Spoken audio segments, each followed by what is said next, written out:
Hello guys, நாம் இந்த வீடியோவில் எதை பற்றி பார்க்க போகிறோம்னா போக்குவரத்து துறையை பற்றி தாங்க இந்த வீடியோவில் பார்க்கலாம். வாங்க வீடியோக்குள்ளே பார்க்கலாம். போக்குவரத்து துறையில் வந்து பார்த்தீங்கன்னா இப்போ டிரைவர் கண்டக்டருக்கான பணி நியமனம் டைரெக்டாக நடைபெற்று இருக்குதுங்க.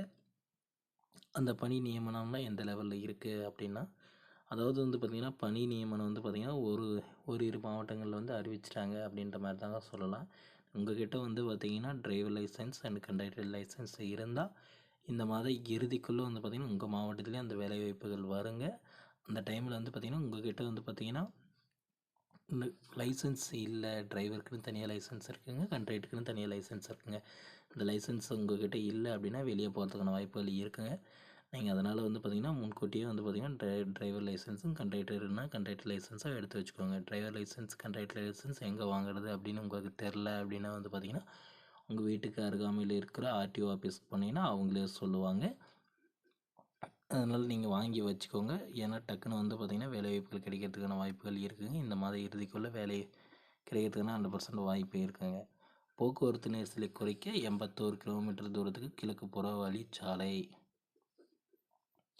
போக்குவரத்து நெரிசல் கோவை மாநகர பகுதியில் அவிநாசி சாலை, சக்தி சாலை, மேட்டுப்பாளையம் சாலை, பொள்ளாச்சி சாலை, திருச்சி சாலை ஆகியவை முக்கிய சாலைகளாக உள்ளன. இந்த சாலைகளில் தினமும் ஏராளமான வாகனங்கள் சென்று வருகின்றன. இதன் காரணமாக மாநகர பகுதியில் அடிக்கடி போக்குவரத்து நெரிசல் ஏற்பட்டது. இதை தடுக்க ஆங்காங்கே மேம்பாலங்கள் கட்டப்பட்டு வருகின்றன. குறிப்பாக வெளியூர்களில் இருந்து வரும் வாகன ஓட்டிகள் கேரளா உள்ளிட்ட இடங்களுக்கு செல்ல மாநகருக்குள் வந்து செல்ல வேண்டிய நிலை உள்ளது.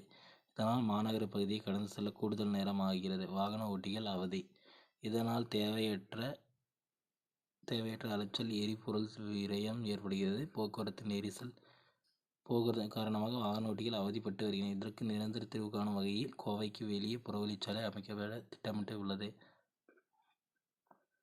தமிழ் புத்தாண்டு கூடுதல் பேருந்துகள் இயக்க ஏற்பாடு. தமிழ் புத்தாண்டையொட்டி கூடுதல் பேருந்துகள் இயக்க ஏற்பாடு செய்யப்பட்டுள்ளது. இது தொடர்பாக போக்குவரத்து கழக உயர் அதிகாரிகள் கூறியது. தமிழ் புத்தாண்டான நாளைய தினம் இன்றைக்கி வந்து பார்த்திங்கன்னா ஞாயிற்றுக்கிழமையுடன் 3 நாட்கள் பெரும்பாலான சொந்த ஊருக்கு செல்ல திட்டமிட்ட வாய்ப்புள்ளது. கடந்த வாரம் கிடைத்த 3 நாட்கள்